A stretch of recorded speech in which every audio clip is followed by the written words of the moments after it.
Righto, we're live. We're doing it live. The only How way. you doing, Ted? Good, mate. How are you, Dale? You been well? Yep, good. We're on a little good run at the Sumner household of no sickness. So Oh, wow. Yeah, you'll learn one day, mate. Yeah. What do we call it? The daycare crud. He just brings it home. But, Yeah. thanks for coming on for a yarn for the third episode of having a yarn. I think that's 3 episodes in 2 years, so I'm killing it. Not quite as prolific as Sam, but cheers for coming on. And I guess we might as well start it. Did you end up getting a drink or? Yeah, I got me some iced tea here, if you want to call it that. Cheers, lovely. mate. Cheers. I had a few complaints after the last episode because I was drinking Aldi beer, so I had to step up my game. I've got a bit of Mountain Culture and Cloudwater collaboration. I've got a Cloudy IPA, 6%. Oh, yeah. Should be enough. Should be. So you'll feel that one. Yeah. We'll see how we go. I get Nice. called out by Ben if I get too pissed, so we won't do that. We'll save all the juicy topics for a few beers in, yeah? Yeah, the late show. That's just on the Patreon. That's, That's the trick. Thanks for coming on, mate. So for anyone that doesn't know, do you want to introduce yourself? Maybe tell us a little bit about your ETC. Oh, let's introduce the show. We're doing ETC, WTC, a recent history of Team Australia, and then we're just going to go a little bit into your experience as the team builds and rebuilds. So why don't you let everyone know a little bit about yourself? Maybe a few accomplishments, a bit of a humble brag, maybe. Yeah, I can always throw a couple of those in if I'm forced to. But yeah, so my name's Jeremy Martino. I've been playing 40K competitively pretty much since I started, and a lot of people can relate to that when you kind of jump in and you seek out the tournaments and you go in and get your ass kicked for a little bit, and before you know it, you win an event. So I think my first event was actually in the very start of 2015. So I'm coming up on almost 10 years of competitive 40K. And I loved it from the start. Like, I obviously collected it as a kid. I loved it as a kid. And with cutting the long story short, I started having a bit of success around 7th edition. And I topped CanCon in terms of CanCon back then was that was the big event. Now it's Adelaide Uprising, but at that time it was CanCon in the ACT. And I topped that event 3 years in a row. One of them I didn't. It wasn't an official win. It was like a best general top battle points, and then the next 2 where it was pure ITC, I won that event, and that was kind of what got me on the radar as far as Australian 40K goes. And then around the same time, Victoria won ATC in Perth. I think that was a 2017 or 2018 win in Perth, and that was probably when I was at my most. Like, I was playing the most, I was training the most, I was knee deep in 40K.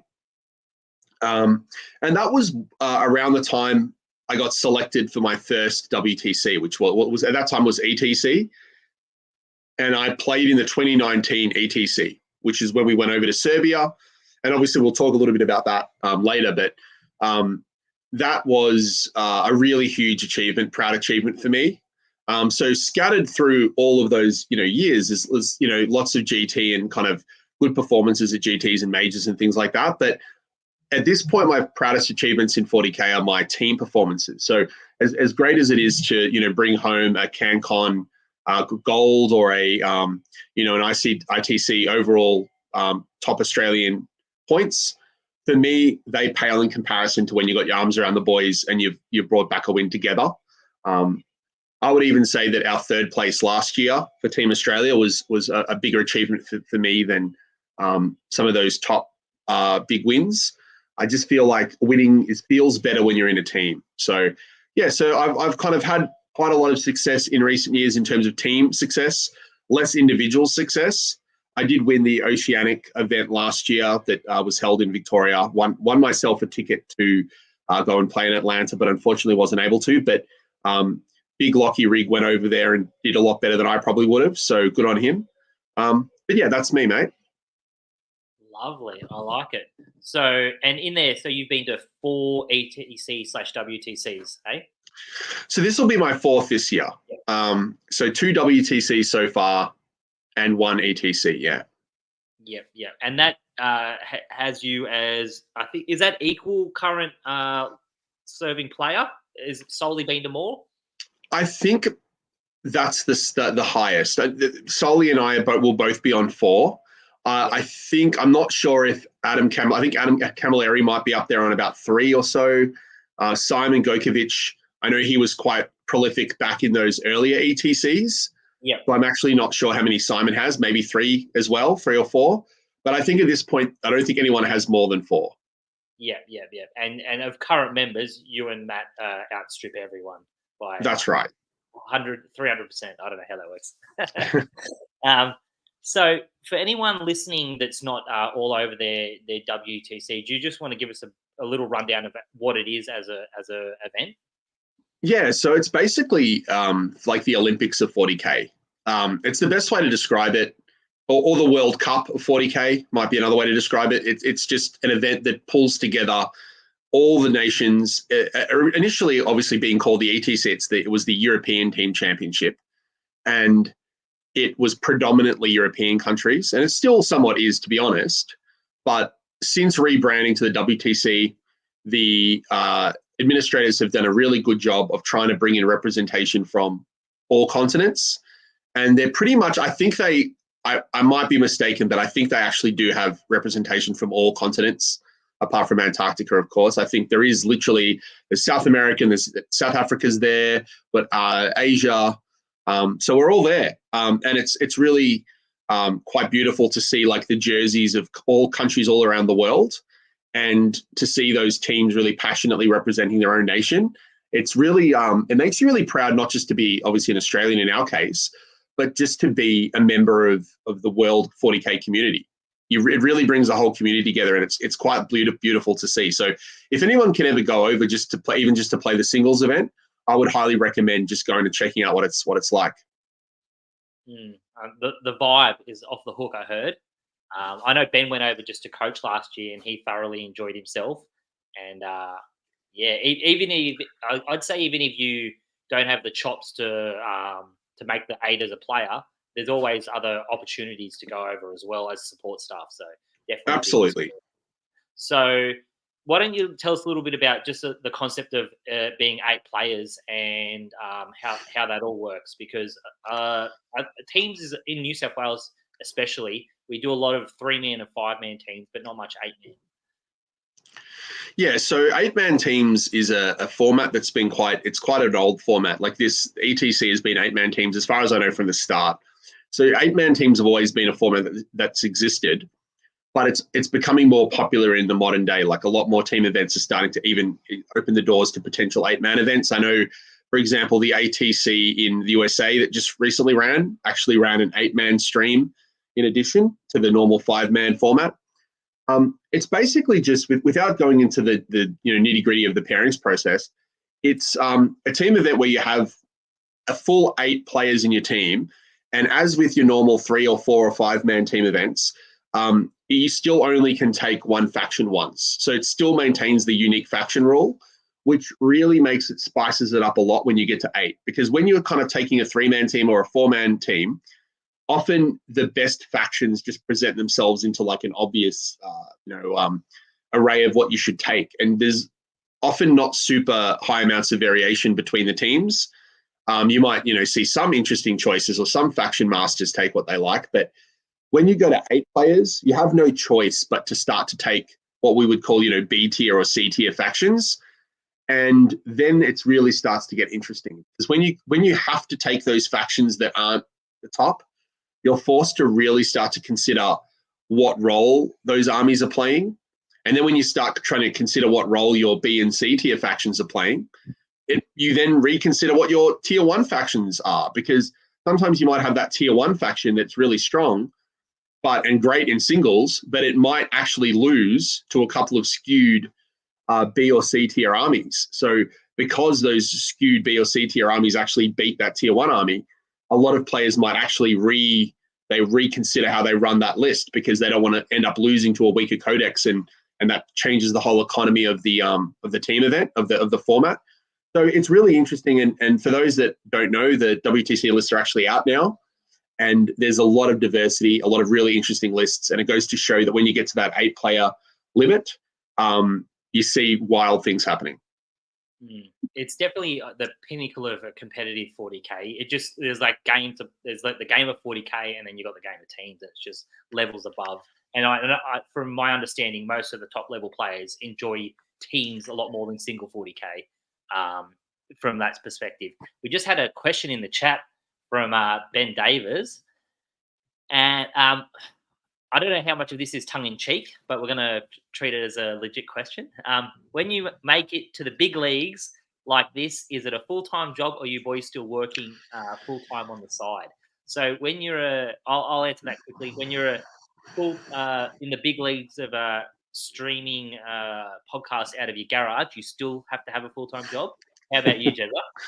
Yeah, I'm a teacher. That's my full-time job. To be honest, it is a good question though, because you know we see that in the gaming space. I guess 40K, you know, it's taking a place in the broader online gaming space, especially because of the way in which streaming is a lot more interesting to watch now than it was maybe 5 or 6 years ago. We're not quite at that stage where you can go full time. Some of the most prolific people in Australia that have podcasts and coaches, like examples, people such as Adam Camilleri and Matt Marsaroli in Victoria. I know there's others in other states that are really quite prolific as well. Most of them, they still all have full-time jobs, but they still can bring in a nice amount of money on the side from coaching clients and from Patreons and things like that. Having said that, though, I do believe that some of the guys in the United States are full-time. I might be wrong, but companies like Art of War are able to really bring in a lot. So it is a situation that if you've got a big enough market, it is possible to go full-time. But in Victoria, our content creators are using it just to supplement their full-time wage. And as far as even the competitive side, going to events and stuff, that's more of to showcase your talents, and then that's why people want to get coaching off you or whatever like that. So, like being a professional player is more of an exposure thing at this point, and then you've got to be a content creator and a personality on top. Which, like you said, I think quite a few of the US boys are doing it quite well. And there is a world, there's definitely a place for it. I think that just like the guys that I know, like I know all those guys very well. I know, Adam and Matt and Dean Simbeck from Blog for the Blood God all very well. And they do really well with their content. It's just that they don't need to go full time. They feel like they can just get the best of both worlds. But there might be a stage where going full time, you get even more money, you get even more exposure. And I've got no doubt that might happen in Australian 40K soon, because our community is growing. We're performing well on the international stage, and I think people are interested in what we're doing. So the market people coming from internationally to check out what we're doing, I think is bigger than it's ever been. Lovely. So what would your missus say if you went to her and said, I want to go full-time 40K? How would that conversation go? I don't think she'd respond, to be honest. So, but yeah, it's definitely something that it's not for I really like 40K as a hobby. I think it's an amazing outlet. It's an amazing kind of sport type of thing, like go out and play a game on the weekend. I think doing it full-time changes the whole vibe of it. So I don't even know if I would necessarily do it if I even had the opportunity. But absolutely, I think there is a world though where it happens, and when people can bring in 6 figures, I think that will be the moment that you'll see people go pro. Yeah, for sure. That's I don't think it's that far away. Or the guys that are doing it are already monetized through YouTube. I think that's the early way. All right. After that little sidetrack, thanks for the question, Ben. If you got any more questions, just chuck them in the chat. We'll answer them as we go. And we've got a few more at the end that were asked a bit earlier. So I think we've set the scene of what the WTC is. I like calling it the World Cup, because you got your group seeds and you got your teams. Seems to work well. So I thought maybe we go through Australia's past results of the ETC, WTC to kind of set a bit of a stage about how we've gone in the past. So we early on we were only going every second year. So I think our first was 2012, 14, 16, 18, then 19 was the first year we went back to back. So we went 15th, 15th, 20th, 22nd. And from my understanding, the tournament was a lot smaller back then. So the 22nd might have been quite low. I'm not sure how many were in there. But then it comes up to, so that was 2018. We got 22nd. But then we see quite a jump up there for 2019. We got a 4th, we got a 1st, and we got a 3rd. Now, I do seem to notice, Jezza, that the improvement by 18 places also coincided with you attending. Yeah, so it was all me. You're going to claim it. Well, I No. think maybe we touch on the early years. I know you haven't attended, but I know that you said you were paying attention. That was probably a year before I was paying attention. From my understanding, the ETC itself was a lot less professional and well organised. And then to coincide with that, Team Australia was similarly. Do you want to touch on what you saw in the Australian from the Australian team at that time? Well, yeah, I heard that when I first started, I knew about ATC and the Australian Team Challenge that was going on, and I was in awe of that. And then when I heard about there was this ETC, and I had a look at what was going on, I just couldn't believe how cool it was. And this idea of people coming from all around the world, and even though people couldn't speak really the same language, they were finding a way to play 40K. So it was intriguing for me from the start. And when I found out Australia was going, I was even more intrigued.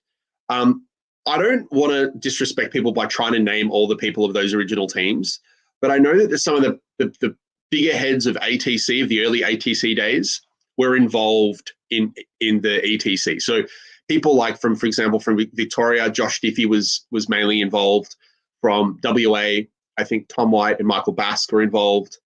At Queensland, Simon Gokovic was involved with others, and they would kind of recruit from their states. And forgive me, I don't think many New South Wales people were going at that stage, but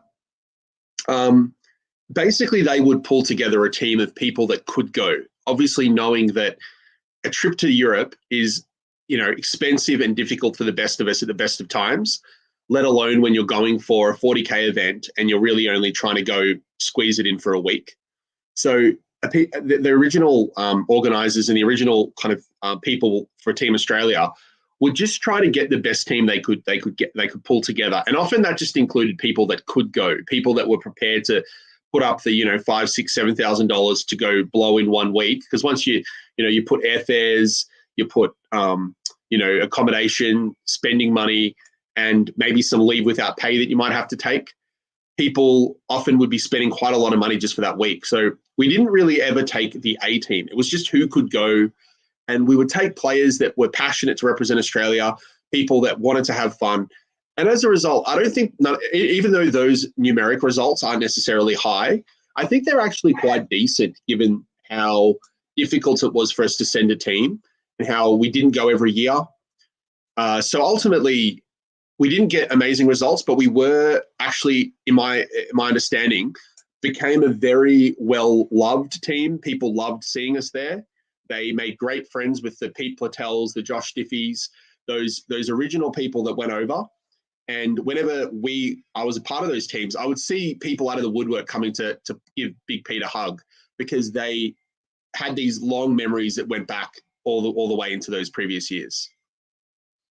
I think that's definitely, from what I could gather, that the sportsmanship and the being there for a good time was definitely a big part of what Australia was doing, and I think it's also kind of carried on to what we're doing now. So they've set the scene for that. Now we move into the 2019 year, and that was the year that you first attended. What was the whisperings around that before you ended up going, when you started to pull the team together? Who drove that forward, and what was tension at that point? Well, what happened in that year was the previous team that went didn't do amazingly well, but I think they started. That was around the time that 40K was really kicking off in Australia. We're starting to get pretty big events at CanCon. we started to ATC was pretty well fought. The Queenslanders really came into the fold, and we started to network a lot more with the Queenslanders in terms of, traveling and doing interstate tournaments. And the previous captain or the person that took over captaincy of the 2019 team was Pete Platel, in collaboration with Adam Camilleri, who was also on that team. So they kind of formed a bit of a duo, and they basically decided, you know what, we're going to try to actually take an A team in 2019. And that was a goal that Pete and Adam had together. And they made it a thing. They made it reality. I remember very early on in that formation being asked, I think I got a call from Adam, and he said, we're trying to do this thing. We've got a bunch of people on board. We've got Eric Lathuris on board. We've got some other really big names on board. Do you want to jump in? And I was like super honored to have even been asked. So I just said yes without thinking. And lo and behold, I think what happened is you started to see these people coalesce around each other, because is that, that idea, well, if this person's going, then maybe I'll go and we'll have a shot. And then because another person's going, another person comes. And we ended up taking the strongest team that we had taken to date, in my opinion. And we did ourselves justice in that event, playing off for the win against England.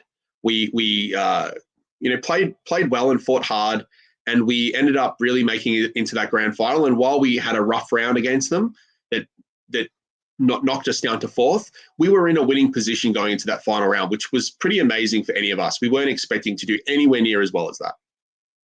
Well, that's what I was going to ask. So you guys knew you were bringing a good Australian team, but then you just said you didn't expect to go that well. What did the rest of the tournament know that you guys were stepping it up that year, and what was the expectation from them? There was some, I think, whisperings, as you mentioned, because Adam was at that point was a figure in he had started doing some of his podcasting and stuff like that, and I think there was an idea that we were taking a good team, but it's just so hard to know. And this probably people that are listening to this would relate. Like, it's hard to know if you're good at 40K if you haven't played people that are tried and tested, because you can play your mate and smash your mate, but you don't know what it would have been like if that person across the table was, Nick Nanavati. So we had that idea where we really weren't sure, but we started to pull together these big names, these people that in Australia had done so well. So, for example, we had Liam, we had Eric, we had Adam from Victoria, we had Matt Morrisoli. We pulled these people together. I'm not going to name the whole team, but the names started to come together, and people started to really believe. And we still didn't know until we got there, though. I remember walking in that first day and just we had no idea what was going to happen. And we actually had a really shaky first round into Italy and drew with Italy. And Italy at that time weren't considered to be necessarily one of the best teams. They were considered to be a solid team. But we then were a little bit down on ourselves, and we really dug deep and then won our next round and continued to win all the way until that final where we ended up losing. Yeah, you mentioned went down to the ponds. What were some other big scouts you took on the way to the final? That year I'm trying to remember exactly how it went down, but we took some big wins we beat Spain, and Spain are like a powerhouse team in the ETC. We beat France, which are another powerhouse team. We beat Ukraine, we beat Austria. And the Ukrainians, for example, at that point, the Russians and Ukrainians were attending. Obviously, they're not attending at the moment. They're very fierce competitors, the Eastern Europeans, and they were a really hard round as well. So we had hard rounds all the way through. And the scalps, we didn't actually play. Then we trying to remember. Oh no, we didn't play the US. We played England, and Nanavati was playing for England that year.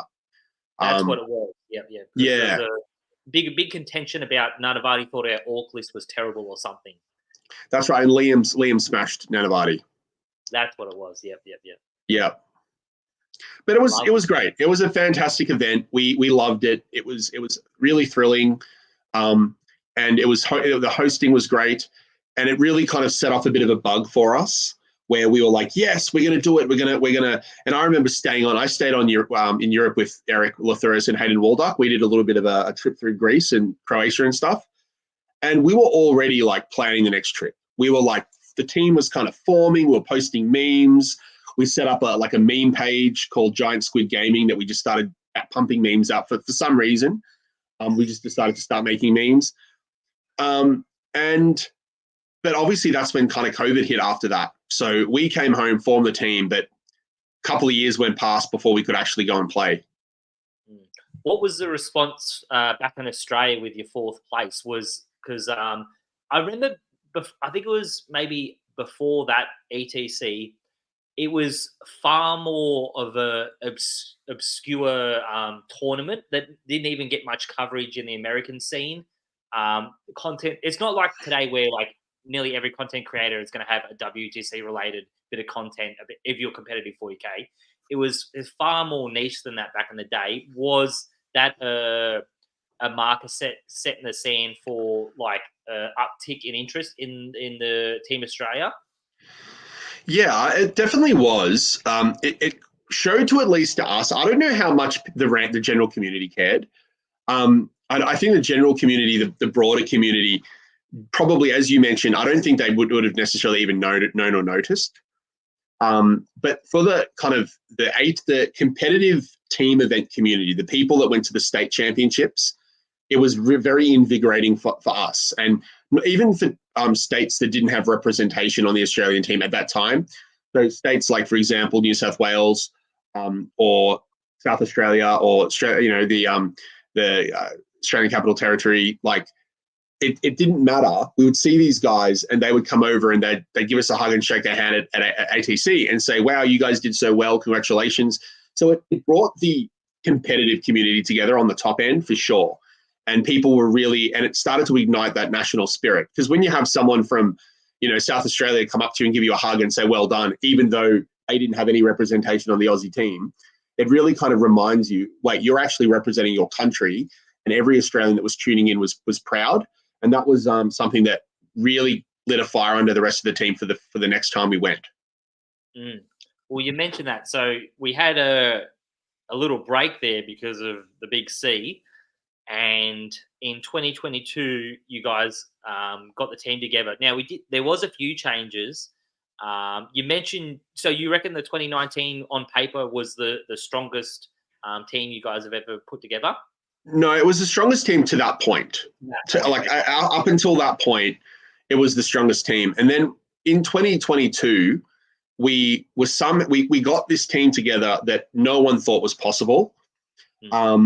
In as far as and it's just a logistical thing. It's not an insult to anybody. It's just that when you have like X amount of good players, in this case, 8 great players across the country, whoever those 8 best players are, the chance of getting them together due to logistics, due to relationships, due to finances, whatever, all these different things going on, the chance of getting them all that are capable of playing at the same time, I would say is very low.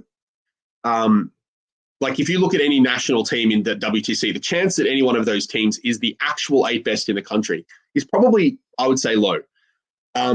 It takes a lot to actually get everyone together at the same time. And that happened, I think, in that year. We got a very, very strong team together. We brought in names that we didn't think we'd be able to get. So a couple of people, like we got Chris Wright from New South Wales, who Chris was at the time, like obviously a few years younger than he is now. He hadn't traveled overseas. He didn't know if it was something he wanted to do. He wasn't going to be, he felt as though it would be a difficult trip. But we made that work. We did so much to make that work for him and support him. And Eric worked so hard with him so closely because Eric was obviously the captain that year. And Eric pulled that coup of getting Chris and making Chris feel supported, and we got Chris in. Chris is like a phenomenal player. He's an absolute genius. And getting him in was a massive confidence boost. Another person we got in we got Simon Gokovic back, who had taken a few years off. He wasn't even in the 2019 team because he had family commitments. So he came back from reprised from the 2018 team. And he's another one of those players that is kind of a magical player that can do things that people you have to see to believe. And for example, in our round in that year against USA, he beat Richard Siegler, and we needed him. We needed those points in that round. We almost lost the round, and he beat Richard Siegler to keep us in the event. And there's not many people in the world that could do that. And Simon happens to be one of them. So we got these guys together. And the team ended up just being such a strong team. Like, just you go through the lineup and you just go, damn. Like, and I remember when we landed, I was the last one I arrived a little bit late because I had to take a separate flight. But I remember turning up late and everyone was around a dinner table. Like, all the coaches, all the players were all sitting around this big dinner table. And I said to the guys, I'm like, dudes, we've all made it. We're all here. And this was straight off the plane, we've won this event. The fact that we're all here, we've got this. And just seeing all those guys around a table, I knew that we were going to be very hard to beat that year. And that team, I'm just glad it happened, to be honest. I'm still kind of giddy off the fact that it happened, because it's so many things can happen for any one of those people to not be able to make it. And when one person can't make it, maybe it starts to hurt confidence. But we went through and we did what we needed to do. And it's a testament to Eric, because it's hard to captain that many egos, that many players, that many, trophies under one team. And he did it very well. Yeah, props to Eric. Yeah, it's funny you mentioned Chris and Simon and about how good of players they are, because I know from talking to Chris and also listening to Simon on his Ethos podcast, which is some really good content out of Queensland, they are both they would have both prepared totally differently, because Chris doesn't play very often at all. He's very cerebral, and he told me he's happy to get one game in a week. That gets him good. And I know Simon would have wrecked his list 100 times minimum. So it just goes to show like the different avenues that the top players can come at the game from. And getting both of them, huge score. I know I've heard a few stories of Simon just doing clutch stuff at the table against just big names from other countries. So definitely a mentality monster. Yeah, and it's just, it was just, you need to be able to dig deep, and a lot of it's just the experience. And I think that's something that is very underrated when it comes to these kinds of events, is because who knows what can happen in terms of just adversity. We got hit with a lot of adversity both in 2022 and last year, just in terms of all types of things, interpersonal relationships within and without of the team, drama with referees, all kinds of things that happen. Also, just sometimes you have bad pairings happen. You have, things happening against dice rolls go the wrong way, and players get put under extreme pressure when you get the coach come around and say, "Hey, I know you put down that that 12, but we need a 16 from you, or I think we're going down," or vice versa. Sometimes you'll have put down a 6 and you'll have got that red matchup, and the coach comes up and says, "Look, I know you're tracking for the 5 or 6 that you said you were going to get, but can you please just try to get a win?" And you just sit there and you go, "Well, okay." And that's the kind of thing that was going on. And people pulled those things out for us to stay in that event and then ultimately win it. One of the things, if I'm remembering correctly, that was a year that we took a large coaching staff, and that was kind of starting to set the trend. I think England this year are taking as many coaches as players, so they're taking 8 coaches.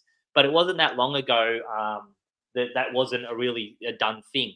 How did that contribute to the 2022 season with taking over a bigger collection of guys than just the players?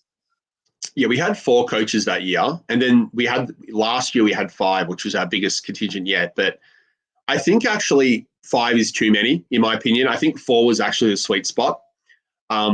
We had Denise, who was doing the head coaching, was very good at doing that. And then we had our other coaches kind of going around and doing specific support roles that were very, very valuable. So, and I just remember Wayne, we had Wayne that was just one of the things that Wayne was doing, which is so, and this could be an argument for taking 8 coaches, is that I would get paired into my game, and I was in the pairings team doing the pairing. So I was the last person to start my game. And I'd kind of finish the pairings with I actually have to play a game now, and kind of start preparing myself. And Wayne I remember one game he came and just put his hand around my back and he said, "Mate, you just go to the bathroom and collect yourself. I'll go set your table up for you." And he just walked off with my opponent and went set up the table and set up the terrain and everything properly. Just stuff like that. So I just remember walking to the bathroom, just collecting myself. Who am I actually playing? What am I going to do again? What's my strategy again? those kinds of things, the coaches give you that support is like really hard to put a value on, because arguably it's invaluable.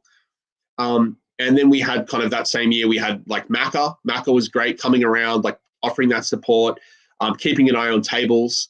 And Pete Platel, very, very, like, not only is Pete an old head in the crowd, but he's a very steadying voice. So when things were kind of going, like a bit tough, he was there.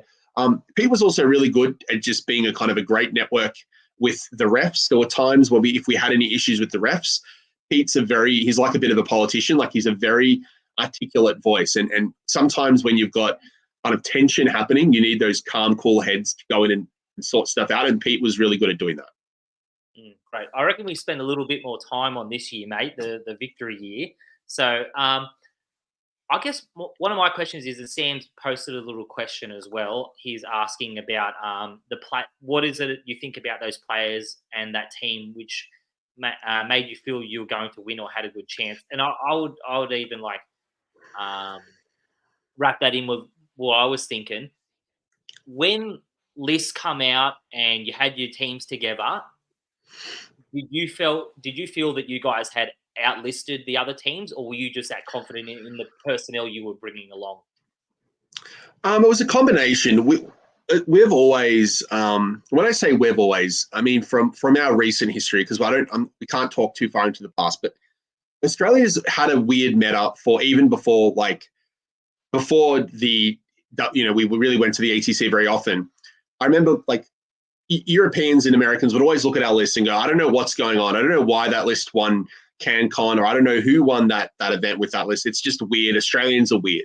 And that's just been a thing that's kind of gone on for years. And it's kind of developed a bit of an identity where we've lent into that identity.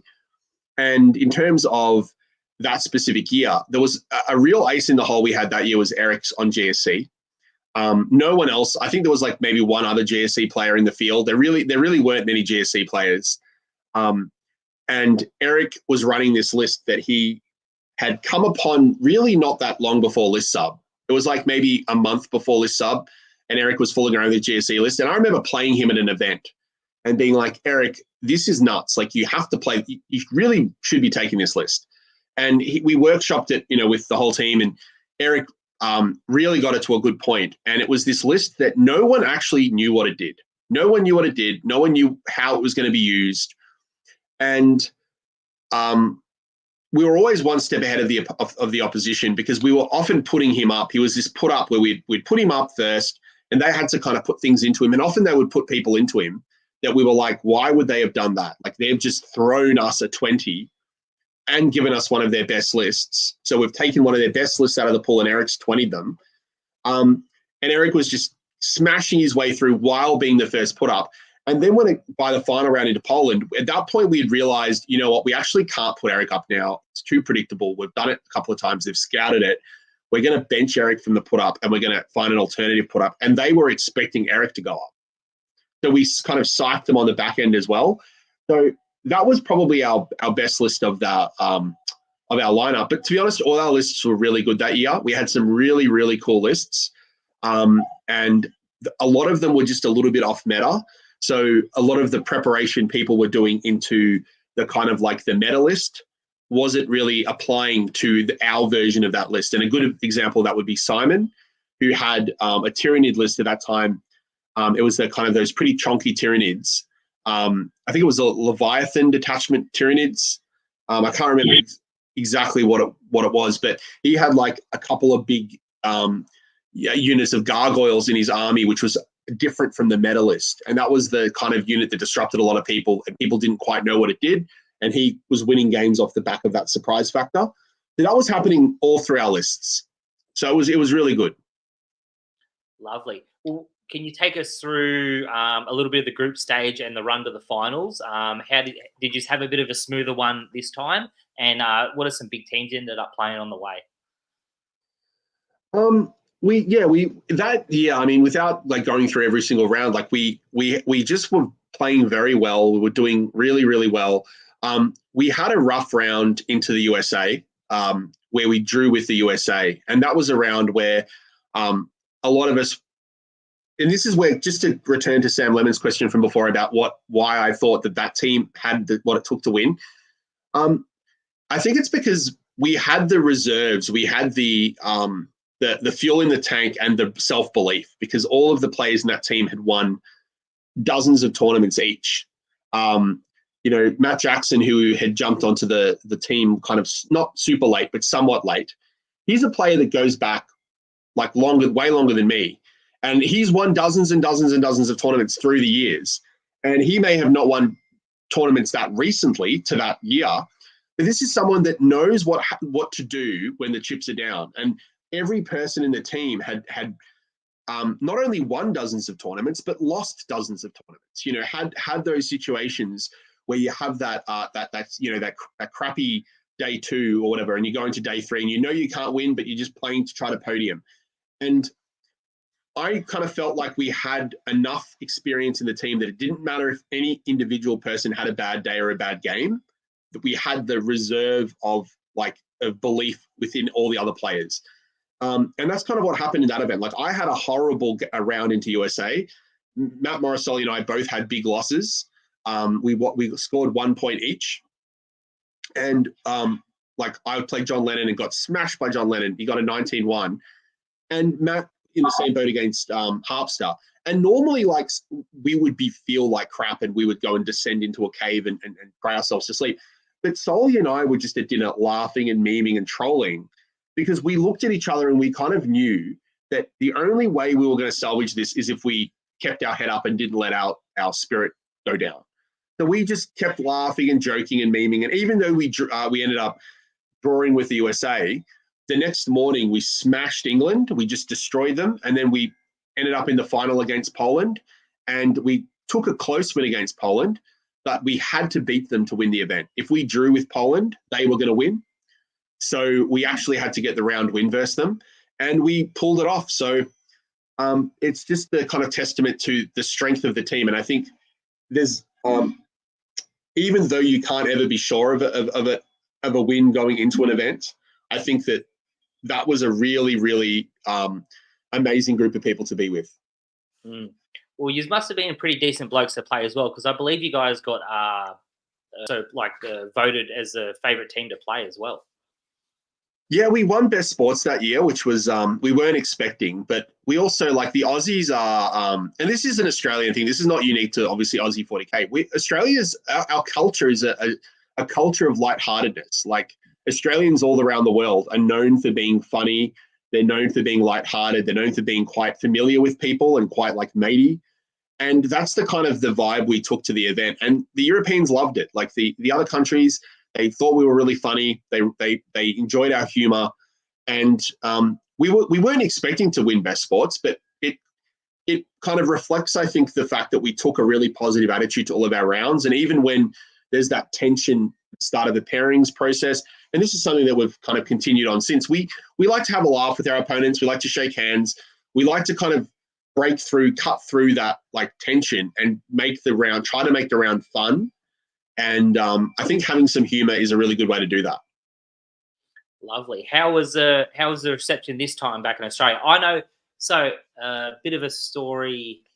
My son must have just been born then, because I was up every night on following, because this is before they even took a streamer there. I was just in the Down Under 40K Discord chatting to all the boys, and we were just waiting at 2 a.m. for results to start coming in on BCP.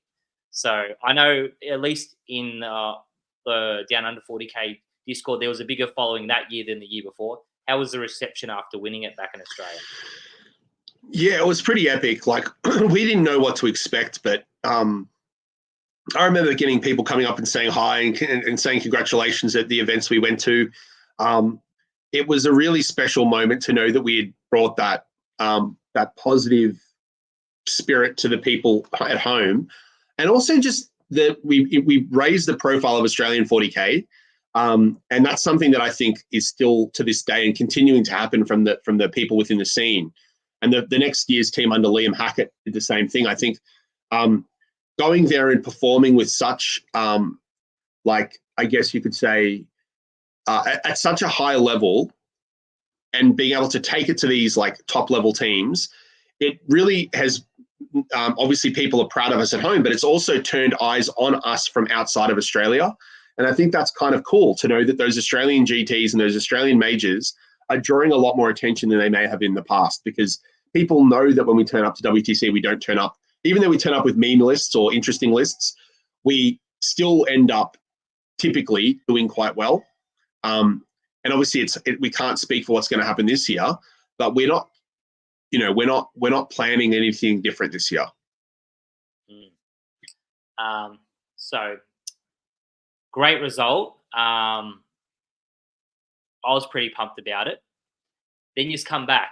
We don't have a 3-year break this time. It's a year turnaround back for the 2022 season. What were some lessons learned from the winning season that you brought? Because one of the things was you did have some big personalities drop out for the next year. So you lost Eric, Simon, Hayden dropped out, did he, that year? Yeah, and Matt Jackson as well wasn't in the team. Yeah, so a full 4, and also one of them being the captain. What was some lessons that you took?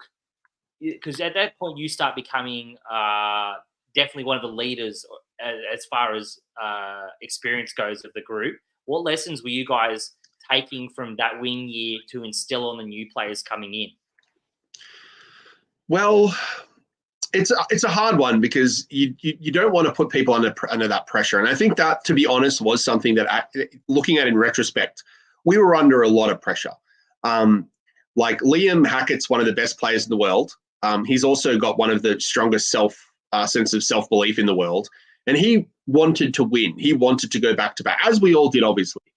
But it was something that I think, while we ended up doing super, super well, we went in with a real high sense of we're going to go back to back. Like, we're going to win this event again. And we took a very professional approach. We were very, I think that the selection process was really like, I'm trying to think of the right word, like just thorough, like very thorough, very well considered, hours and hours of phone calls between the leadership people in the team, getting that team together. And we really went in wanting to go back to back, because we knew that I don't think it had ever been done. Maybe it had been done once in the past by Poland. I don't actually even think Poland had been back to back. They've won a lot, but not necessarily back to back. So we wanted to do that. But it was in the end, it ended up being a fantastic team. Even though we lost those 4 big names, we pulled 4 other new names in that brought great energy to the team. And we ended up doing, I mean, it was, I know we've spoken about it before, it was a little bit of in the end, a submarine, but it still was a podium, which we were super proud of. No, I every time, because I've heard that a few times this year on just other content creators talking about the submarine, which it was, but no one mentions the year that we were going toe to toe for first place and get 4th. So you can't have it both ways. So It's true. We've got to cop the 4th. We take the 3rd every day of the week. So yeah, that was a big year. Was in retrospect, was it a listing or an on the table thing? How come you guys didn't perform to even your own expectations? Or was that just 40K? Look, it's a hard one. I think it's just 40K. Like, you look at the people in the team. Like, I'm not going to rattle off everyone's name, because we know who that team was. But you've still got Chris Wright in the team. You've still got Liam Hackett in the team. You've still got Matt Morrisoli in the team. It's a team with some of the best players in the world. The people we got in to fill the remaining spots and the new coaches we brought were all some of the biggest personalities and the biggest names active in Australian 40K at the time. I think the what made it hard for us, but also what made it was kind of a best of both worlds, was it was just a new edition, right? It's like it's a month into 10th edition or so, whatever it was. And what ended up being a little bit hard for us was because we're so far away, we weren't able to get those consolidated practice boot camps. We had some boot camps, but it was hard to get that back end boot camp where you end up having, like dozens, hundreds of games being played, which some countries can do because they play 100 games and then just drive off to, to Belgium. So as a result, we just had some data points that weren't accurate. That was the biggest issue, I think. And it's no one's fault because I really don't think that you can blame anyone necessarily in terms of when you just don't get an opportunity to garner the data to actually like be able to scrape it from the games played. When we were doing pairings, we just ended up getting some pairings that we thought were going to generate a win that didn't. And that happened in a couple of rounds. We had that into Belgium, where we thought we had won the pairings round, and we ended up getting a draw into Belgium. And then into France, our data said we beat France decisively on pairings, but they smashed us in the round. And when that happens, it just means your data's wrong. It doesn't mean people were bad. It doesn't mean that, in some respects, there were some unlucky things that happened in that round. There were some tipping points, some turning points that were statistically unlikely, where some players the game just went wrong. But at the same time, it's perfectly okay to just take responsibility for the flaw and just say, as a team, collectively, we had some issues with our data. It was no one's direct fault, and that was an issue. And that's something that that it's very hard to necessarily know how to remedy that for the following year. Outside of try our best to isolate the data points that we need to really try out those matchups we think might happen, the lists we need data on, and just do our best to make sure that when we do our pairings, that our spreadsheet is giving accurate data. How did that play out mid-tournament after the France game when you guys acknowledged that live? Did you have to adjust for the next round of pairings with just basically on the fly, or how did that work? Well, I'm being very honest here. It was hard, because we not only was the draw to Belgium was hard because it was like we weren't expecting. It's not Belgium are a very good team. Like they have very strong players, and we weren't taking them for granted by any means. We just thought that we had what it took to win that round. So we were a little bit disappointed there. And then once we lost to France, the guys were just, we went, I remember going home and we were just really down. People were down. People were depressed. And that's where I think what we did that night and the way we turned it around as a team, everyone, including the coaches. And for example, Ben as a coach was phenomenal. He was what he did in terms of getting people back, working with people that had, people that were struggling a little bit. The whole squad, everyone in that team rallied and said, no, I know we're disappointed. I know that we probably can't win anymore. We've lost to France. We can't win the event anymore, but we're just going to do ourselves proud. And then the following, I think it was 3 rounds after that, we just smashed every team we played. We played, I believe in the right order, I think it was Scotland and then Austria and then the Netherlands. And they're all, to be honest, very strong teams. Austria is got some very big names and is a very well-respected team. Scotland is a team that's been working really hard. They're kind of like us in a way. They're a team that's they're maybe a year or two behind us in terms of their progress. They're really working to build their international standing. And then the Netherlands are a team that scraps with the top European teams. So we nonetheless went in and we didn't take any prisoners. We just said, no, we're going in. We're going to be the gentlemen that we are, but we're also going to make sure that we don't leave a point on the table. And those really strong rounds resulted in the submarine. It resulted in us going all the way and knocking the US off the podium. Was it the US knocking England off the podium? I think it was. I think it was Poland. Yeah, Poland, US, Australia. So we knocked England off the podium. And as you said before, I know that we didn't have to beat any of those teams. We actually didn't play any of either England, Poland, or the US, but we still had to get massive wins into very strong, tier 2 teams, which is nonetheless still very hard. After that admitted low point in the middle of the tournament, did it just make the third place that much sweeter? What was the vibes like when you got on the podium there?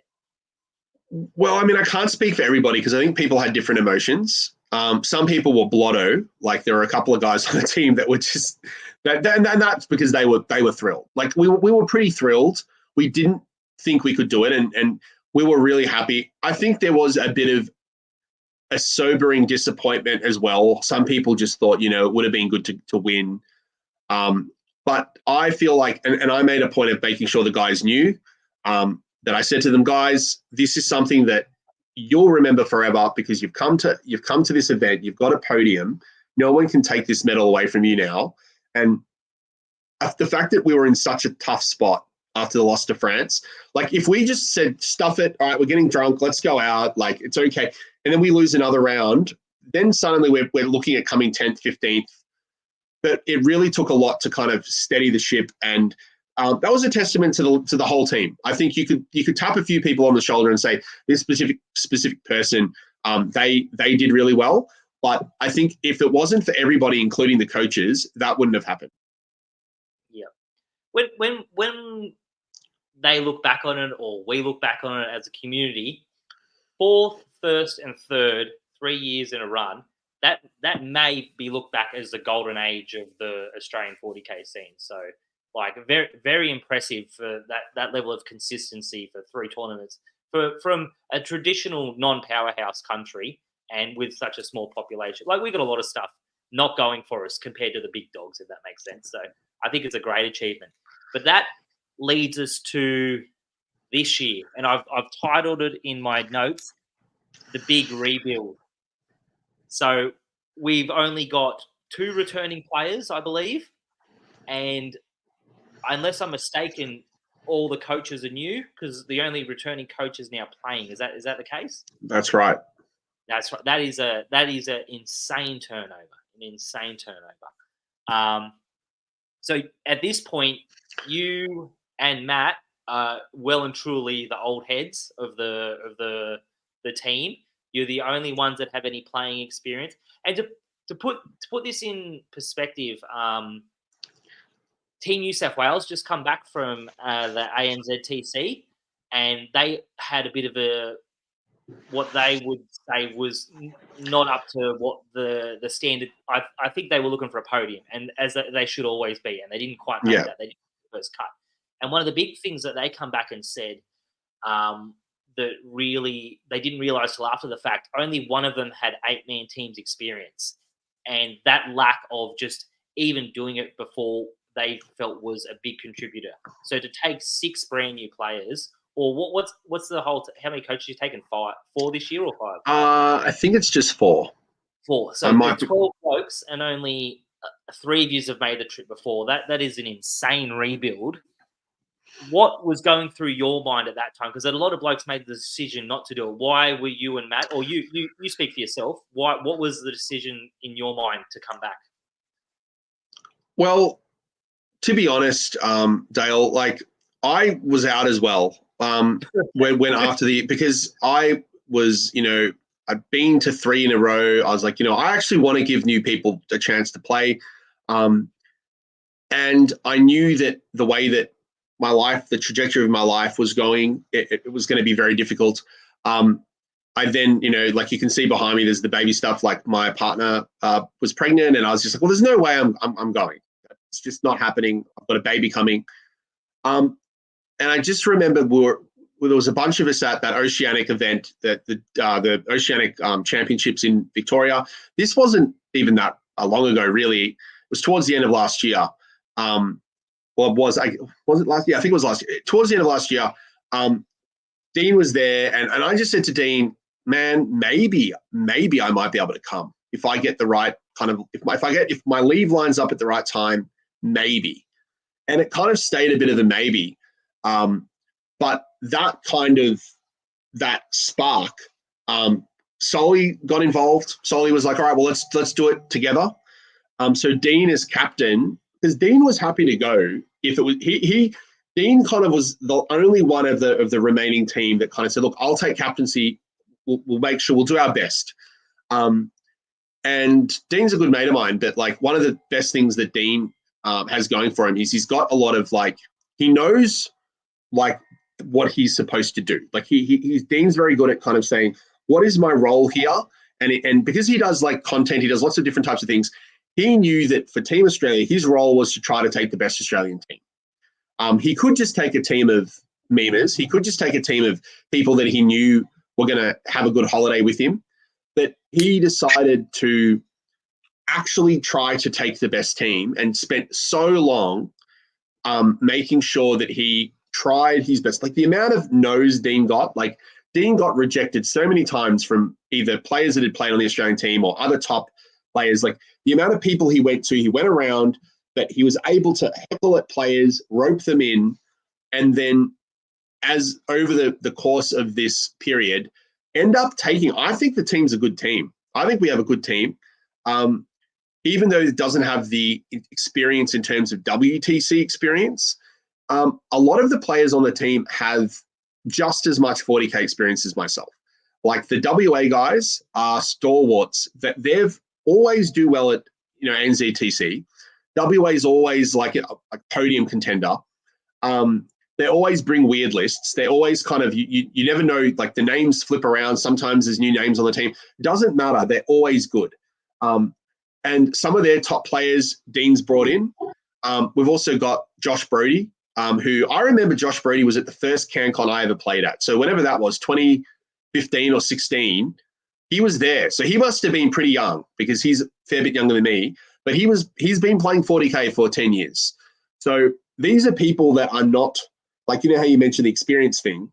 These are people that have all played lots and lots and lots of 8-man events. So even though the team itself is fresh on paper, the actual level of experience behind those people on a domestic level is huge.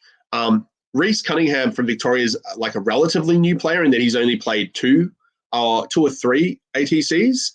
He still has won dozens of events at this point. He's been very prolific in the last few years, has brought in a bunch of tournament wins, maybe not dozens, but he's won a lot of events.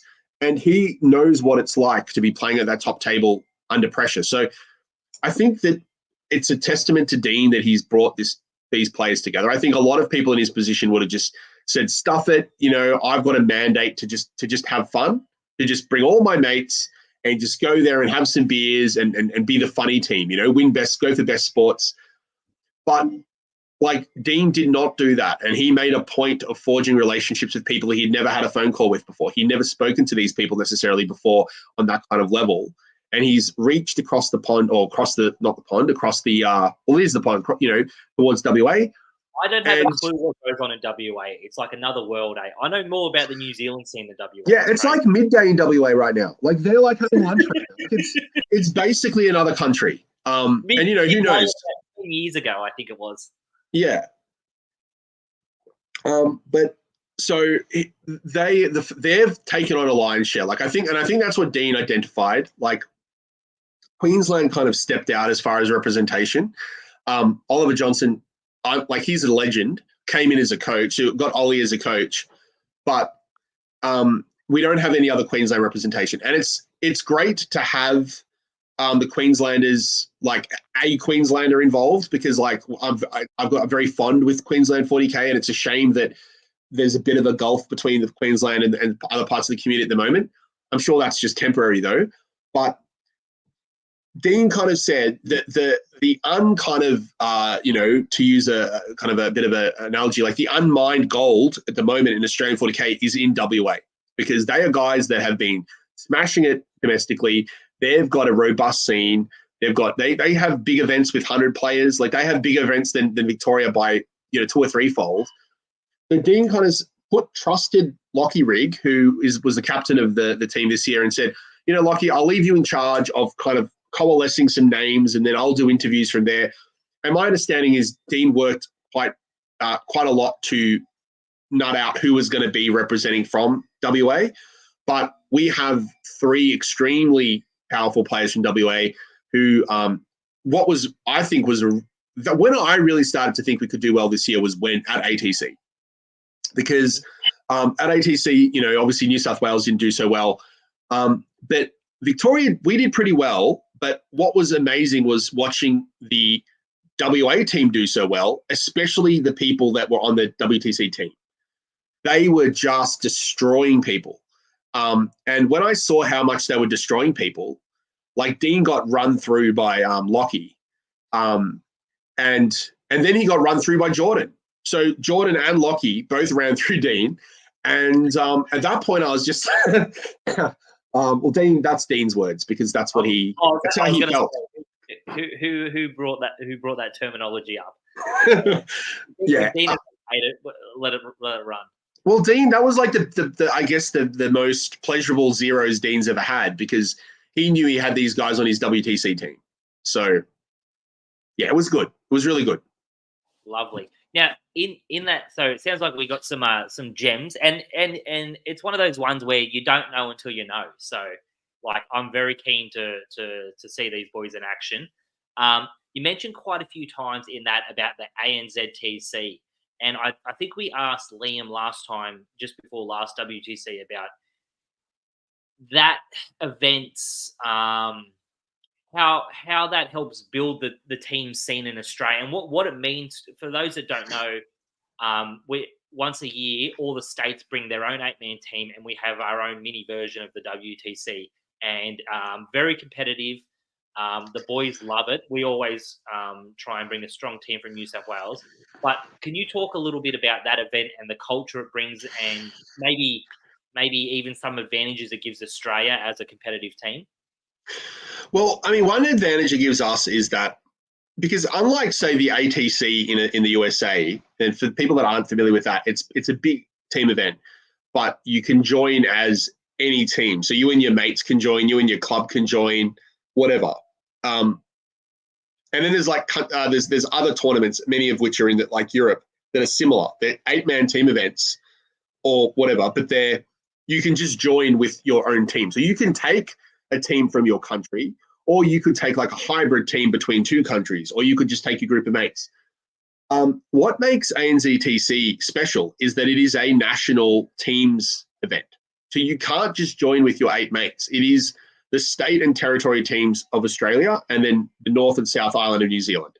So this year we had 10 teams, and because of the fact it's restricted to your state, it means that you have to take the same approach that you would at WTC, which is you have restricted resources. You can only use people from your region. You have to create a team camaraderie. You have to create a situation where you can get along with people that you might not normally go out and have a beer with. Because if you're just taking your 8 mates to an event, you just take the people you get along with, right?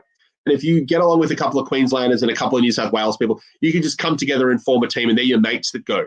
Whereas at ANZTC, it's not necessarily your mates. It is your state mates, the people that represent your state. So it forces captains to be able to team build. It forces team building skills. And I would say that all the captains and all the previous captains in different states have developed very, very strong capacity to build teams, to build camaraderie, and to build. And I think that's one thing we do well. And for example, Soli and I have identified how important humor is at building, getting people together. Because if people can laugh at you and laugh with you, then they also, it makes it a lot easier to ease tension. If you can laugh with someone and employ humor, when there's tension, when there's those moments where, you realize you actually just don't know these guys that well, it really allows you to cut through some of that tension, some of that awkwardness, and build those strong bonds.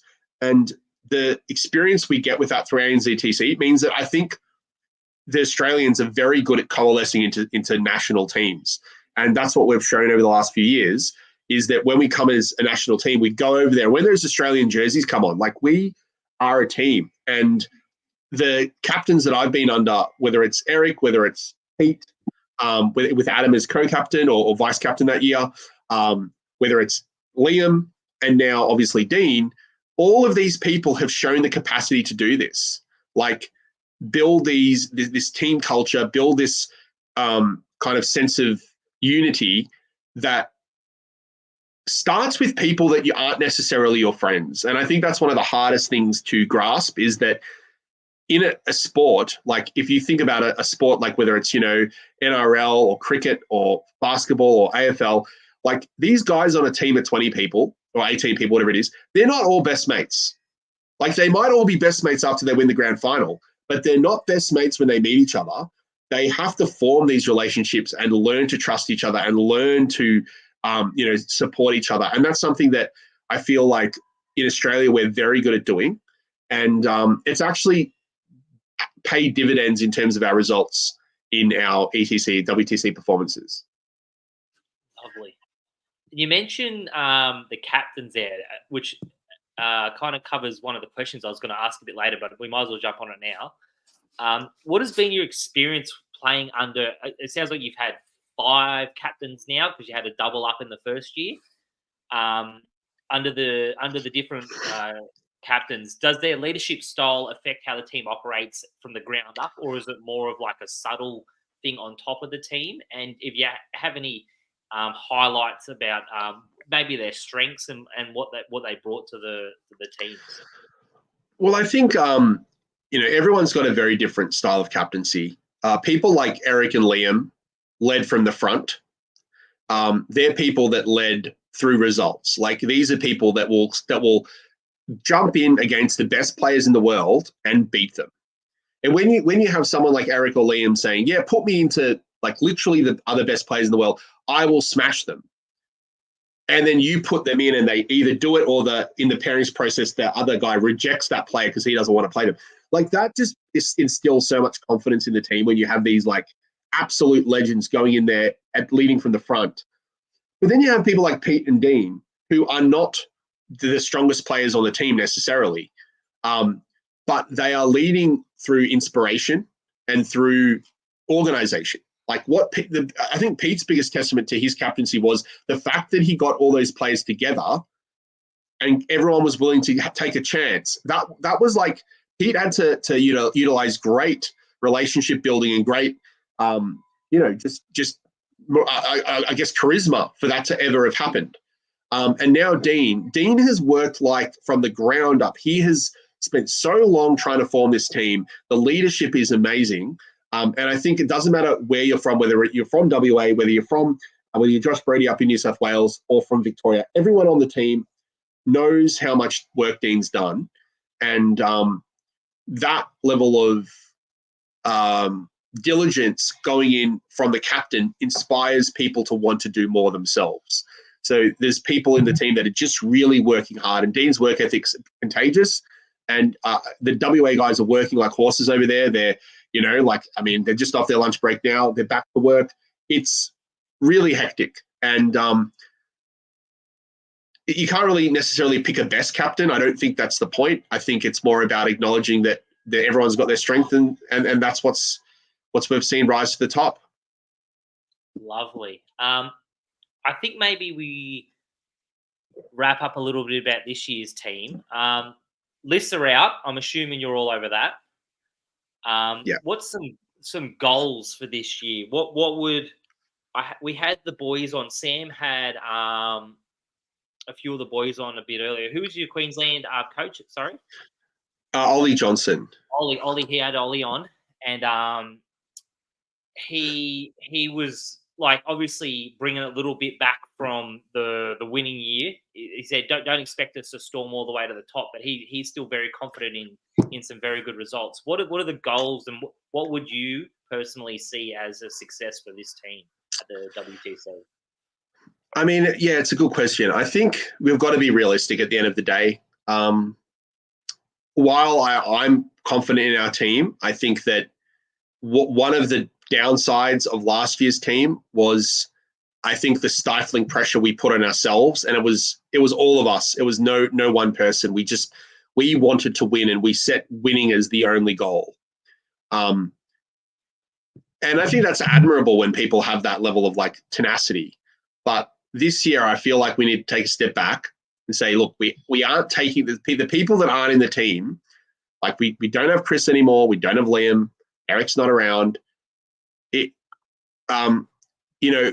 It's hard to necessarily expect ourselves to achieve the same results. We also have to acknowledge that some of those results involved some luck. Like getting that third involved certain things going our way for us to be able to cruise up to that third. So my personal goal is top 10. Some people might even extend it to top 15. Another way to look at it is maybe just go X and 2 or X and 1.5 equivalent. I'm not sure how to look at it, but I don't think we should be going in this year expecting to podium. I think that's a stifling goal to set. But if it turns out we do achieve something great, I would not at all be surprised with this team. I think this team is great. And to pivot to what you're talking about with the lists being out, our lists are a bit of a meme this year. Like we lent into the memes and we actually thought, you know what, let's take some wild lists. Like people are expecting us to take wild lists. Let's do it. And I think we're going to have fun regardless. But we definitely don't line up horribly into some of the stronger teams. That's what I was saying. I was in the chat when Ollie was asked that question, and I said, considering the turnover, a top 10 would be a great result. I'll put forward that an utter failure would be if we place below New Zealand, and at least on a banter level. Yeah, which isn't fair as well because they've got some very good players. But I personally, my ego couldn't handle it if we go below New Zealand. But I think top 10 would be more than respectable and a good goal to aim for. We got Sam in the chat. Oh, Sam's just telling us it was Ollie. Thanks, Sam. There must be a bit of a delay on the messages coming through. If with all these new players that are coming along, and obviously I've mentioned it a few times about you guys being the experienced players, if there was one lesson or experience that you could give to these players prior to the tournament that you know now from being so experienced, what would it be? What would you instill upon them that will help get results at the WTC? That's a really deep question. I would say that people need to be able to trust themselves. Like they need to be able to trust that they're in the team for a reason and that they're not, like, one of the biggest things that can paralyze people is imposter syndrome. You know, when you think, am I like, why am I here? You know, like, why isn't someone, am I even real? Like, did I just get lucky to get picked? Maybe someone else should be here instead. That like affects literally some of the most successful people in the world suffer from imposter syndrome. So I would just say, believe that you're in the team because you should be. Like, you earned this spot. Dean didn't just randomize the team and just pick people off the wall. Like, he thought very, very, very, very deeply and picked this team very, with a lot of deliberation. So if the people on the team need to believe, and if they go down in a game, that's okay. Like, it's okay to lose a game. And that's something that, you know, it's taken me a long time. I'm fully okay with that now. Like, I do not win the quantity of games that I used to. I'm not like the level of, I don't play a single style of game anymore. I take my team's kind of style of play to singles, which means I'm not as prolific in singles anymore. But one of the most important lessons to have in teams is it's okay to lose. It's how you lose. If you need to lose and then be ready to bounce back for the next round, knowing that, you know, maybe that 5, 6, 7 points you got is valuable. And even if you made a mistake that's just straight up a mistake and you left points on the table and you maybe the round got a draw or a loss because of that one mistake. Well, that's okay because that's what happens. Like, everyone's making mistakes through every game. Like, we win games because our opponents make mistakes. We win games while making mistakes. So if we lose a game while also making a mistake, that is okay. We just need to be able to move on, maintain composure. I think that's probably my biggest skill is that I won't get shaken. And we need the team to have that same vibe. And that's what probably I would offer that advice. Lovely answer, mate. I'm kind of jumping around a bit here at this point, but I hope you read this one when I put the run sheet up, because it probably takes a little bit of thought. Each of the 4 teams you've been involved in, obviously you haven't played this one. I want one word to describe each team. So that can be I guess just embodies the result you had or the group of blokes you were with. So the 2019 team that come fourth place, what's one word for them? I would say we were aspirational. Aspirational. I like it. That's a good one. All right, then we got the 2022 team, the winning team. We were legendary. That's a good one. All right, the 23 team that comes submarine to third. We won't let that die. We were resilient. I like that one too. You did think about this. Thank you for reading the run sheet. And then this year's team. We are hopeful. Hopeful. I like it. That's coming through a lot, mate. I'm hyped for these WA boys. We got a few questions that came in a bit earlier.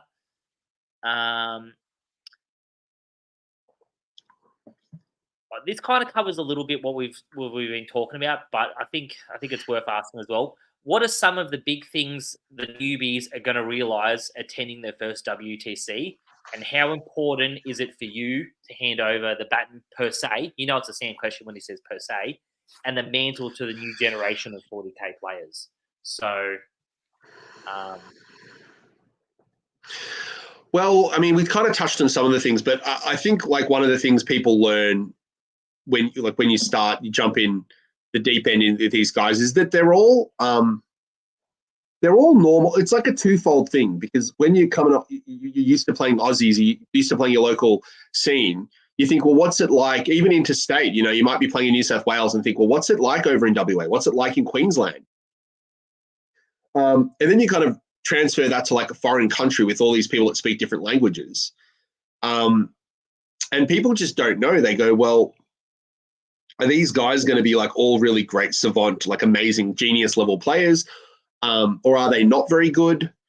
And I think what you actually find is it's somewhere in the middle, in that they are both. Like, they are some of the most amazing players in the world that are unknown. Like, you'll have people jump on teams, whether it's the Polish team or the French team or whatever, they jump on and they're these wizards that out of nowhere turn up and smash the field.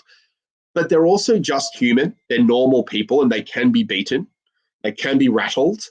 And if you hold your composure, you can overcome them.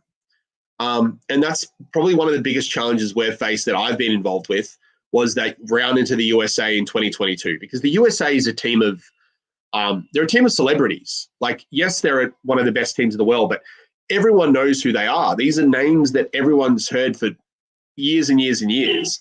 And when we matched into them and we're like, oh, okay, and all of us are playing these dudes, and people were forced to kind of just dig deep and not cave to the kind of the star power that the Team USA has. And we held. Like, I got sopped. Solly got one point, but the team held, and we maintained the frame. We got through, and then once that happened, we were like, wow, we made it through. And I know the US were on the winning side of that round, but we didn't lose to them, and that's ultimately what let us go forward. And that is a really important thing, I think, is to just treat them like normal people. Like, yes, you need to show respect. Yes, you can't assume anything. Like, sometimes in local events, you'll pull some little tricks, and you'll do some very kind of shallow strategic like combos, and you'll overrun weaker players. That won't work at WTC. WTC people are much more discerning and experienced, but at the same time, they will make mistakes, and you need to capitalize on those mistakes. Lovely. On that topic, who are some players that you've played at the WTC and you were just like, these guys are just on another level? Did you run into anyone that you were just like, this bloke is just a weapon? I'm trying to think. You got out paired and you got chucked under the bus, just like they were just doing stuff at the table that you were just like, wow. I mean, you play amazing players over the whole round, but a couple of the ones that come to mind are when I played John Lennon in 2022. What struck me most about John's demeanor is that you can tell this is a guy that's played, I don't know, 2 or 3. I don't know how many games he plays a day, but you can tell he is a professional player. You know, we that word came up earlier in the podcast. Like he kind of like dictates everything he does. He tells you, it's very clear. He says, I'm doing this. I'm hitting on 3s. Now I'm wounding you on 4s. Now I'm your toughness this. I'm going to wound you on 5s. And just everything he's doing, he's telling you exactly what he does. And it was very like I was very impressed with how clear and how like direct he was, while also playing very well. I found that very impressive. So he was an amazing opponent to witness that level of like professionalism. And then in terms of just like raw kind of skill, I played Skark, who is the Polish like genius. He's kind of one of their more experienced old heads. And I played him in 2022, and he was running a Tau list, and he was running over all these Sisters players. And he had 20'd like Brandon Grant the round before. And I had flipped the Tau matchup. Like Eric had encouraged me to try to turn what was normally a loss into a win. And I kind of worked out some ways to beat Tau players. And I had played and beat a couple of Tau players that event. One of whom was Anthony Chu, who was the English captain that year. And I was pretty confident going into Tau. And I ended up in the final playing into Skark. And I was he ended up beating me. I think he pipped me 11-9. So I was very happy to get points into him, because I think he was expecting a 20 that round. But he went in thinking he was going to bring home the big points. But what really made me really impressed was just I could see the maths going off in his head. Like his English isn't very good, but I could see that all these explosions of mathematics were going off in his head, and he was moving things with such precision to line up the perfect synergistic shooting lines and the shooting combos. And I was very impressed with just the decision, the speed of decision making that he was doing. That was something that was really impressive. So, but these are some of the best players in the world, and I'm really glad that you get that opportunity. And as Sam said, pass the baton on. I think it's just trailblazing, like the confidence for Australians to feel like they can go over and that they can be supported. And the players that don't go the next years, like there's big names that we've spoken about in this podcast that aren't going this year. They're still fostering those local communities. And I think it's just about bringing that confidence into the players that will go in the future years when we won't be going, perhaps because of other commitments and other life situations. Lovely. I like it. Yeah, that's what it's all about. That's like when New Zealand, their only goal is just to take a team every year. And I guess our goal should be to take a competitive team every year. So like what you said with Dean about him not taking his mates, and he's done everything in his power to take the most competitive team over. I think that's a great goal to have, and for you to push that forward. All right. Well, I think we've covered a lot of good stuff. Now we can talk about my non-strong point, the actual game of 40K. How's the meta? For anyone that doesn't understand, hasn't been following much team stuff, how's the meta prep for teams? And what's some lists now that you've seen the list come out? Are you guys happy with what you've brought?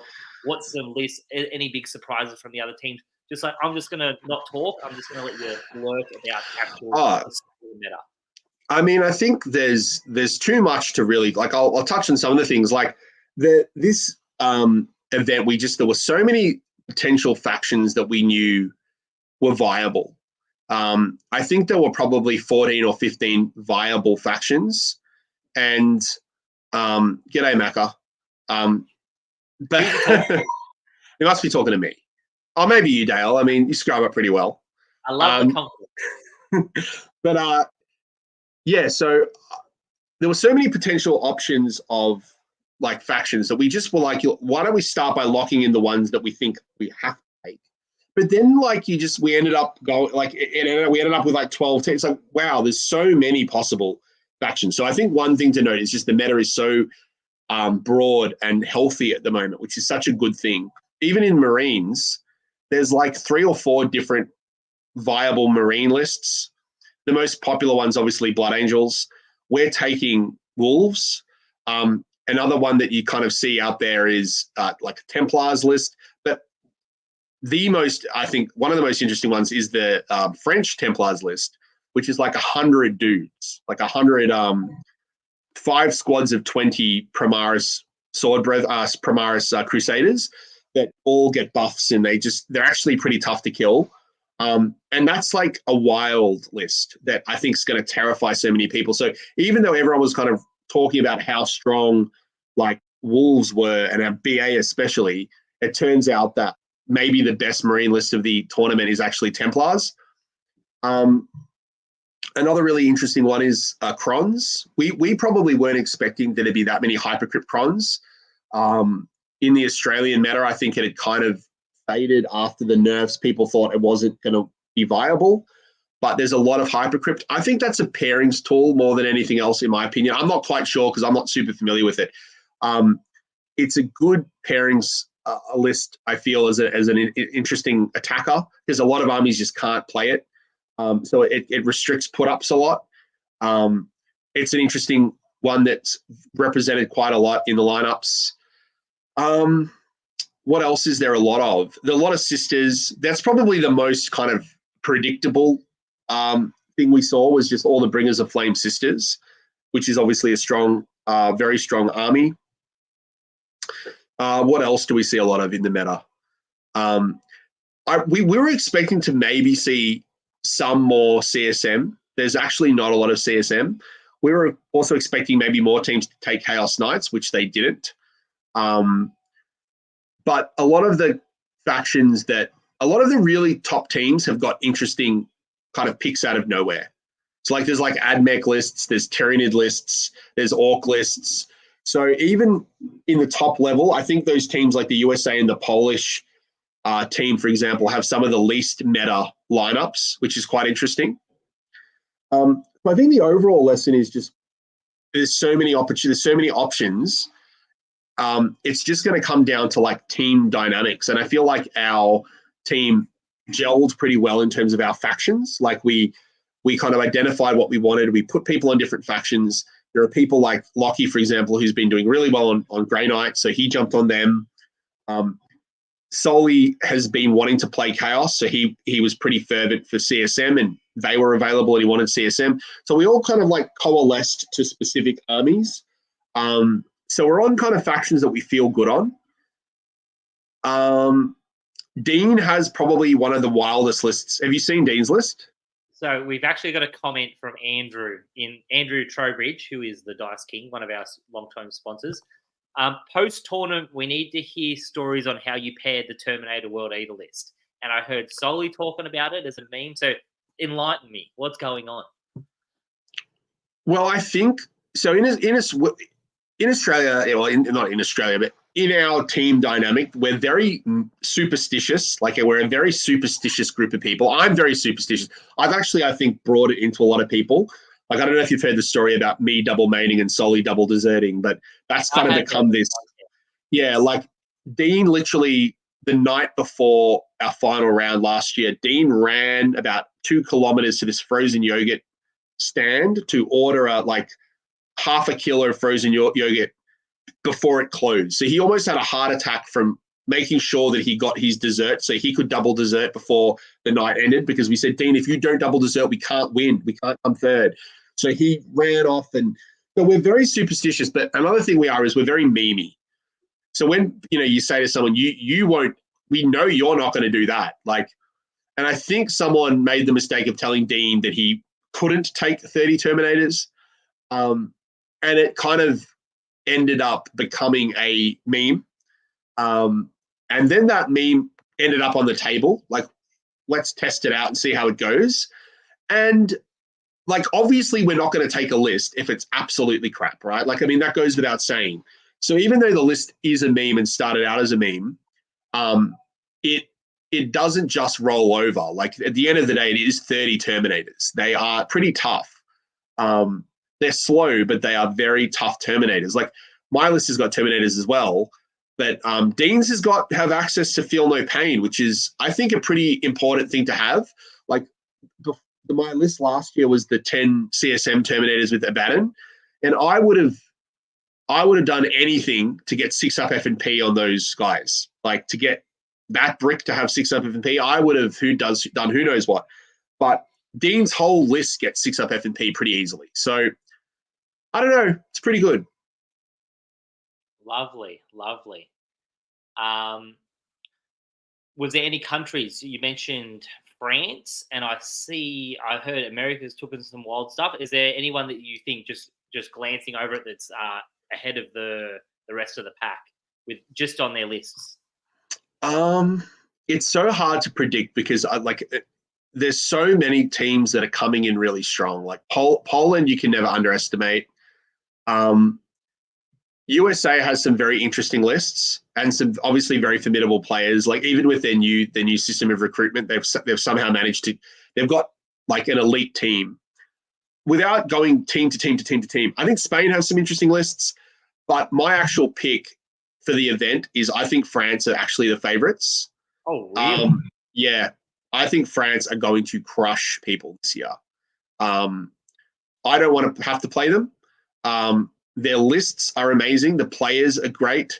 They seem like they're a bit ahead of the meta. I feel like they're operating in a sphere at the moment, and that's kind of good for them because the French community is wild. There's like thousands of them, and all the hard work I think has paid off in France, and their lists and lineup is terrifying. And if I was Team USA or England or Poland, if I was one of those teams going in hot for the win this year, I would be prepping into France. Okay, righto. France is your pick. I like it. Yeah. Good on them. Some of the stories, because they had their own stream there last year, and some of the stories that come out of like how big their community is insane. Like, so I'm rooting for them. Well, they actually like have almost a professional. Like, you know how we got the question about professional stuff. Like they have this scene that funds, like they have this big organization that receives a lot of funding and runs events and generates money, that then they basically pay their players. Like their players, if I'm not mistaken, basically get paid to go, or at the very least a good amount of funding. They've got a really well-oiled kind of machine going, both with their kind of back-end organization and funding of players and their streaming and that whole thing. So they're just like, I mean, good on them. But in previous years, maybe they haven't necessarily had the team to win. But this year, I think they absolutely do. I'm pretty sure they took their own personal chef last year. I don't know. Is that a rumor? Did you see a bloke hang with baguettes? Oh, yeah, there was. Yeah, there was a guy coming around with like they were giving food out when we matched. Like we played them. And yeah, we lost to them last year. Like they crushed us pretty hard last year. They gave us like salami and baguettes and some different stuff. Yeah. Nah, good on them. I think from what I could tell, this is only just from a few podcasts, but it sounds like they've almost got like a promotion relegation teams league over there, and like they've got their whole ecosystem. So good on them, I reckon. But I got one more question from Pete the Pigeon. He says, and I quote, "Oi, ask him how he thinks secret missions will impact teams. 20 VP is pretty huge in the team's environment." I don't even know what that means. Does that mean anything to you? It does. So I don't know if you remember earlier in the edition, there was the gambit you could do when you could do this big thing, and the gambits just weren't good. Like even in the best case scenario, like you had to roll dice. You had to take a risk to maybe get the 30 points that it was. There was more points. It was just, even in the best case scenario, it was unlikely. The gambits just weren't worth it. Maybe in a singles tournament where you're going to lose, and you're like, well, if this gambit pays off, I win. Like maybe that you would gambit, but in a teams event, they just really weren't worth it. Even in a situation where you think you're getting 20'd, you're probably still better off scrapping and trying to get the 1 or 2 points than gambiting. But now with the secret missions, there's no randomness to it anymore in terms of having to discard one of the gambits, because in the old gambit system, you never could know that you could pick a certain gambit. You had to discard one first. Now that they're all in play all the time, and you can build your list around potentially picking one, and the conditions are just fixed. Like if you're on 3 non-deployment zone objectives, by the end of the game, you'll get 15. Get the 20. If you have your warlord on the enemy home objective, you get 20. If you have more battle line units in their deployment zone, and then or if you have one and they have none, I think it is, I don't even know, you get 20. You can actually build into it with your list, and a lot of lists have like the gambit built in. Like, for example, my list as Thousand Suns with Magnus as Warlord, the one that you just need to get your Warlord on their objective at the end is very accessible, because Magnus has like a move of up to 32 inches plus an advance roll potentially. So Magnus can get there, and if you get bottom of the turn, he can just be hiding and then just jump on their objective and get you those 20 points. So I think we will see secret missions in play. I think they're actually just a thing that every game, secret mission is a viable choice now, especially for the player going second. So the whole dynamic of whether first or second, that first, second interplay is still there. I think second is a lot stronger now because of the secret missions. Because going first, secret mission is a lot harder. Going second, secret mission becomes a lot more viable because you get the final word. So we will probably see rounds won and lost because of secret missions. And the one thing with secret missions is, because there's so many points hinging on whether it gets achieved, there will be very tense situations with refs around the table as the player going first tries to stop the secret mission from happening. Because, like, if you're at the top of turn 5 and you know that your opponent's got the secret mission, you'll be desperately trying to stop that from happening. And then when the ref comes over, the ref will be eagle-eyed working out whether that bottom of the turn player can achieve the secret mission. So it will result in a lot of angst. There will be like 3 or 4 refs around tables working out if the secret mission can be achieved, but it absolutely will be played for sure. Lovely. Great question, Pete. Well, we're coming up to an hour 40, mate. I don't know what you told your missus, but I didn't tell my missus I'd be going this long. So I think maybe we wrap it up. Anything else you want to touch on? I know you guys are doing a raffle, so do you want to do some plugs? Yeah, I'll sprig that. So Dean's done a great job of organising that raffle. So you can. I'm just trying to work out the best place to recommend it. I think Dean has a page. There is a Team Australia page. So the Team Australia page will have the info about that raffle. Also, if you want info about that raffle, please message your local rep. So, for example, if you're in WA, message like Lockie, for example. If you're in New South Wales, I'm not sure if Ben has access to the raffle details, but maybe we can flick them across to him. So message Ben Way, and maybe, or you will give you guys. He will hate you. He handed over a rep about half a year ago. Oh, did he? That's right.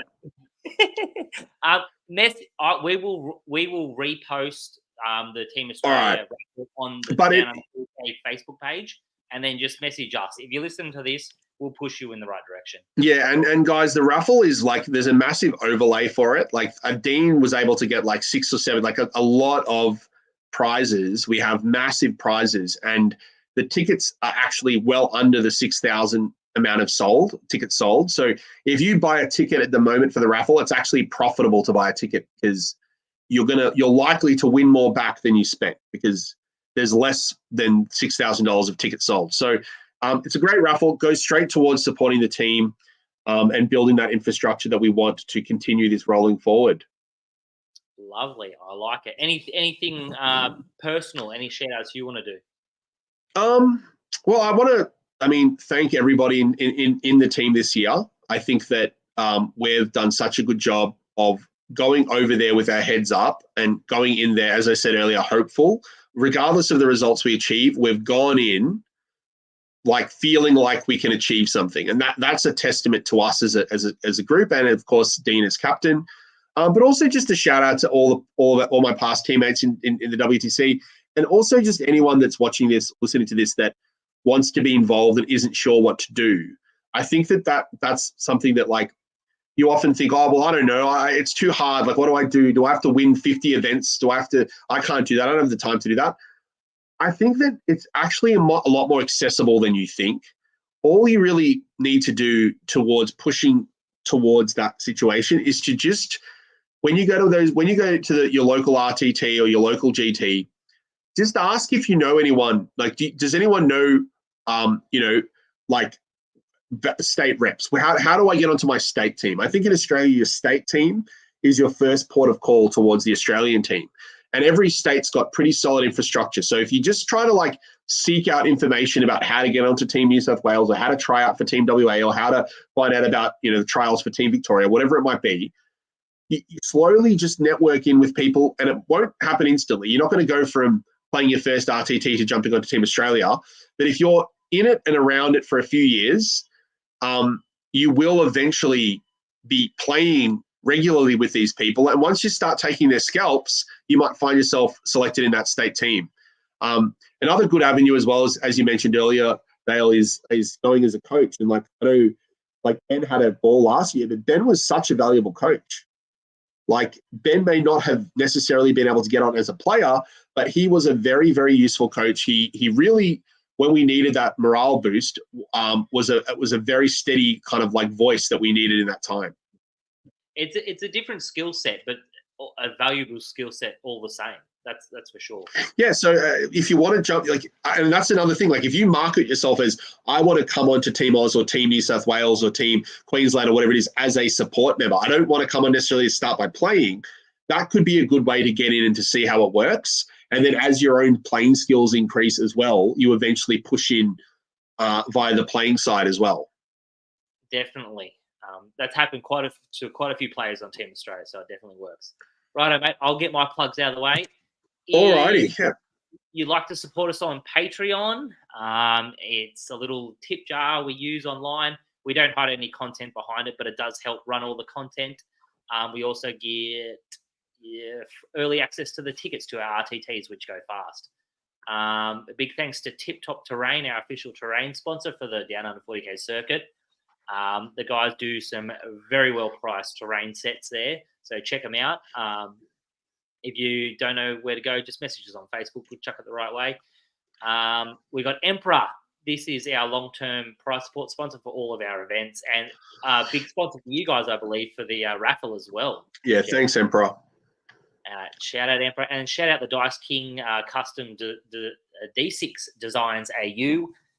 He's got all the good stuff, and he's even got some Down Under 40K dice on there, so check it out. We got the Sydney RTT and the Beresfield RTT coming up soon, so check that out. And there's a few whispers of some 2-dayers, but we'll see about that. Maybe next year. Jez, thank you for coming on. It was a pleasure again. Thank you, Dale. It's always fun to be on and have a chat. It is. It was too good, and I'm trying to be a bit more regular. So I appreciate you coming on. And I hope to see you guys soon. It's been a while since I've been up there, but it's harder now with the baby. But at some stage, it'd be good to catch up with you guys up in New South Wales. It would be lovely. It'd be lovely for sure. There's quite a few of the boys I haven't seen in a while, just because of how it's all happening. But yeah, keen for it again. And yeah, thanks for coming on. Good luck. I will be following. I'm up every time I'm in the Discord and chatting away, so I'll be pretty keen for it.